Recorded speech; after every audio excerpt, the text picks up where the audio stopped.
That's it? All right.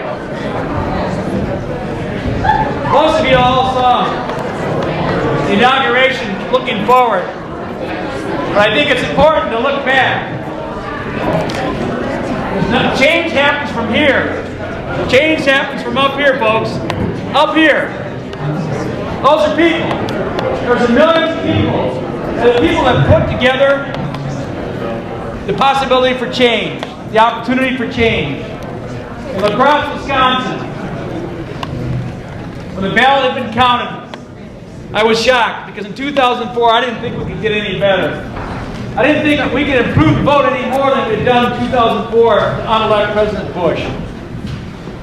In Districts 5 and District 6 are primarily student districts for the UWL and the Turbo.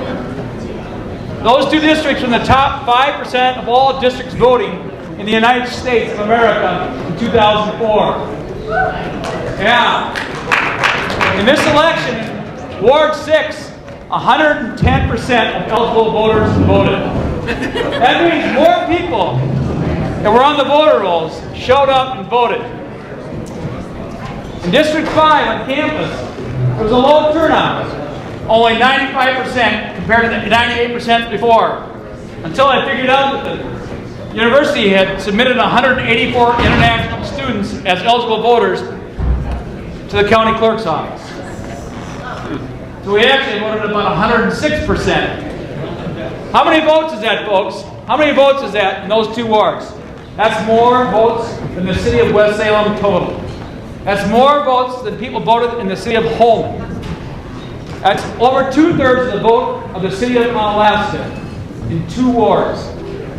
Nationally, students voted at about 19% in the United States of America. But in La Crosse, Wisconsin, students again broke national records to turn out the vote. Yeah. And so people, like all of you standing up there, that's the important thing. Because change comes from the bottom up. I really believe that. I believe strongly in that. And all change comes from below and worked its way up. Those good ideas, you know, if you listen to Obama's speech, you'll know that about half of his quotes came from other people, at least. Some of his best speech parts came from former presidents who probably took their thoughts and ideas from other people. The fact of the matter is that we're always percolating change. Change is happening. So tonight, You gotta aim at the machine, not the window. oh, aim at the machine. All right. All right. We have groups like the Cool Fusion Energy Coalition, which has been around trying to make a difference on renewable energy in the city of La Crosse, holding all kinds of forums and open public meetings to talk about issues. Some of those issues have been very, very important. As you see from the next one of the greatest victories in our area this year was we told Dairyland Power to kiss their ash goodbye. All right? And that's grassroots organizing. That's groups like Hope and Arch and other groups in Vernon County and La Crosse that got together and said, we don't want this ash to be put in our backyard. Not too soon, given the fact that one of the biggest toxic spills in human history of coal ash happened in Tennessee not too long after this ash landfill was denied its permit. The fact of the matter is that it was citizens and people from the ground up that made this change. And also on here, for all of you who don't know, many people wrote letters, many people actually traveled down to Cassville, Wisconsin. For the first time in Wisconsin's history, a coal plant was denied a permit. And we ought to give ourselves a big hand on that.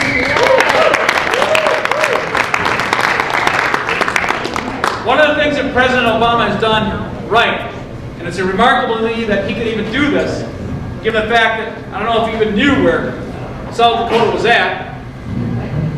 But 2 weeks ago, after the administrative law judges in the state of Minnesota had turned down the request for the Big Stone coal plant, one of the biggest new coal plants in the entire Midwest with almost no pollution control equipment, after the administrative law judge said no to that, the governor of Minnesota, Governor Pawlenty, and the Public Utilities Commission, which is made of non-elected people, told Big Stone they could operate that coal plant. Last week, President Obama shut it down. That's Cincinnati. I don't even know about South Dakota, I don't know. And then there's people like Dwayne that's here tonight. You know, Dwayne's been out there every week for years. He's not Santa Claus, he's a veteran for peace. And I think we need to give every veteran, whoever's a veteran here, if they'd stand up tonight, let's give them a round of applause. Taking it perfect.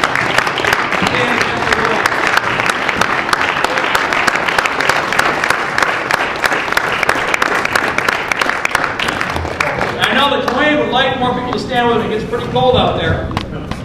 It gets pretty lonely out there sometimes. But it's something that needs to be done. It needs to happen. We have a history of ongoing protesting in the city of La Crosse. For more than 20 years, people have stood every week on some issue, mostly against war, whether it was Iraq War I, Iraq War II, whatever you want to talk about, but citizens have stood every week in this community.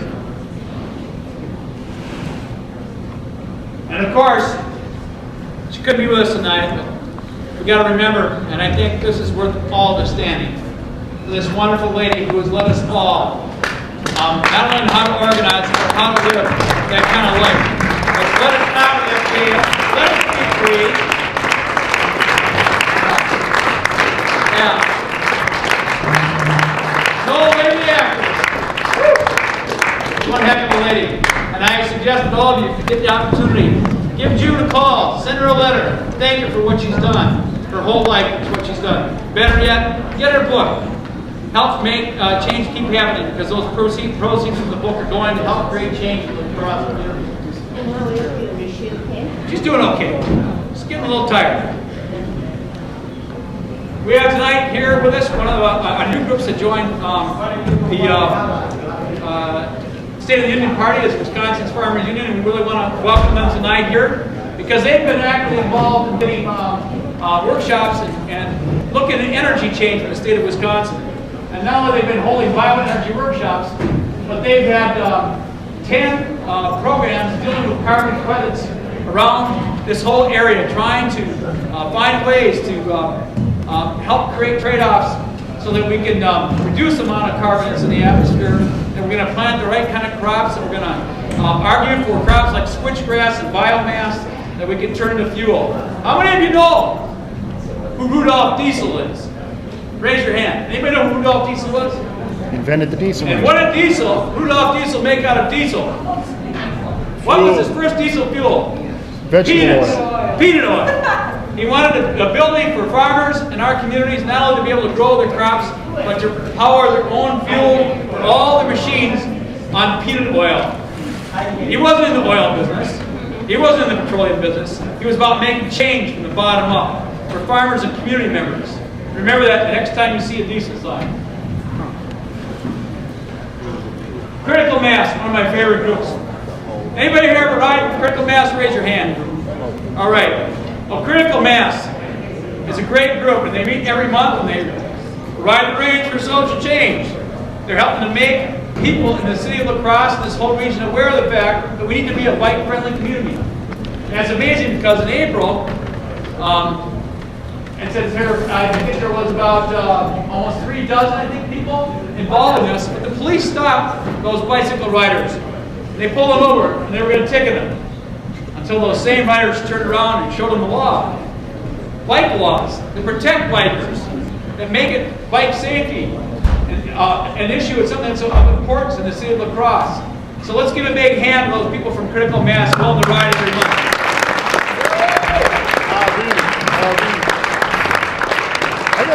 Once or At twice. the same time, we got PowerShip students. Who are the PowerShip students here tonight? Anybody been involved with PowerShip? Yep. Raise your hands real high so people can see you.